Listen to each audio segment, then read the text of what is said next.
Saudari-saudara yang terkasih di dalam Tuhan Yesus, marilah kita berdoa dalam nama Bapa dan Putra dan Roh Kudus. Amin. Bapa kami yang ada di sorga, dimuliakanlah namamu, datanglah kerajaanmu, dan jadilah kehendak-Mu di atas bumi seperti di dalam surga. Berilah kami rezeki pada hari ini, dan ampunilah kesalahan kami, seperti kami pun mengampuni yang bersalah kepada kami. Dan janganlah masukkan kami ke dalam pencobaan, tetapi bebaskanlah kami dari yang jahat. Ya Roh Kudus, hadirlah saat ini untuk memimpin dan membimbing kami dalam membaca firman Tuhan Yesus dan merenungkannya, sehingga kami dapat mengerti maknanya dan dapat kami laksanakan dalam hidup kami sehari-hari di tengah masyarakat kami. Pembacaan Injil Matius pasal 18 ayat 21 sampai dengan 35. Perumpamaan tentang pengampunan. Kemudian datanglah Petrus dan berkata kepada Yesus, "Tuhan, sampai berapa kali aku harus mengampuni saudaraku jika ia berbuat dosa terhadap aku? Sampai 7 kali?" Yesus berkata kepadanya, "Bukan, aku berkata kepadamu, bukan sampai 7 kali, melainkan sampai 70 kali 7 kali. Sebab hal kerajaan sorga seumpama seorang raja yang hendak mengadakan perhitungan dengan hamba-hambanya. Setelah ia mulai mengadakan perhitungan itu, dihadapkanlah kepadanya seorang yang berhutang 10.000 talenta.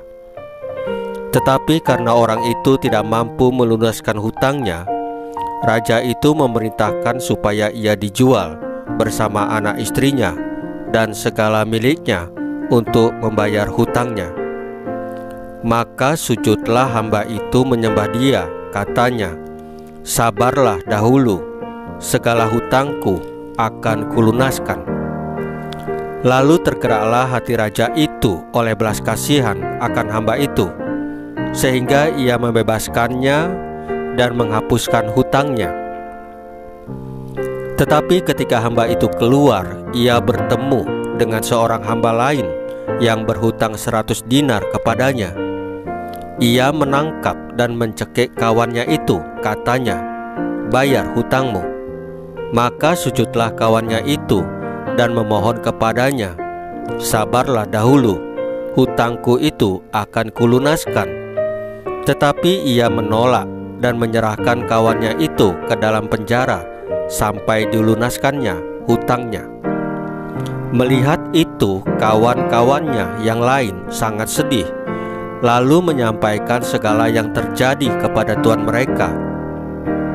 Raja itu menyuruh memanggil orang itu dan berkata kepadanya, 'Hai hamba yang jahat, seluruh hutangmu telah kuhapuskan karena engkau memohonkannya kepadaku. Bukankah engkau pun harus mengasihani kawanmu seperti aku telah mengasihani engkau?'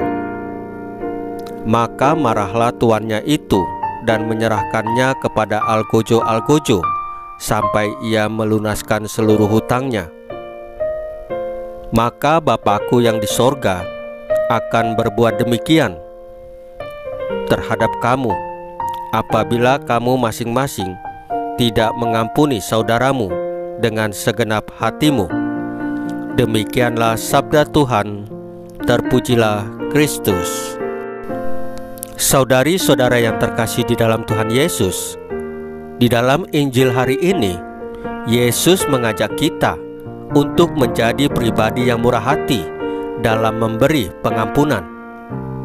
Pengampunan ini menjadi sangat penting dalam hidup kita, karena tidak ada seorang pun di antara kita yang sempurna. Kita pasti pernah berbuat salah terhadap orang lain, dan karenanya relasi kita dengan sesama menjadi renggang, bahkan putus, dan berubah menjadi permusuhan.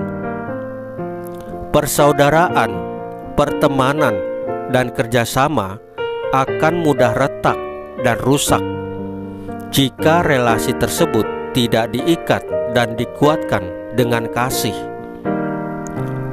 Pengampunan bukan untuk memaklumi kesalahan dan menerima kelalaian, tetapi untuk memberi kesempatan kepada orang lain untuk memperbaiki diri.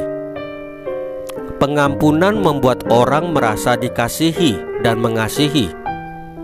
Ada sikap saling menerima dan memahami yang menjadi tanda dan bukti kedewasaan iman kita. Oleh karena itu, sebagaimana Allah telah mengasihi kita, orang-orang yang berdosa ini dengan sengsara wafat dan kebangkitannya, demikian juga kita diajak untuk memberikan pengampunan kepada sesama kita tanpa batas. Saudari-saudara yang terkasih di dalam Tuhan Yesus, marilah kita berdoa.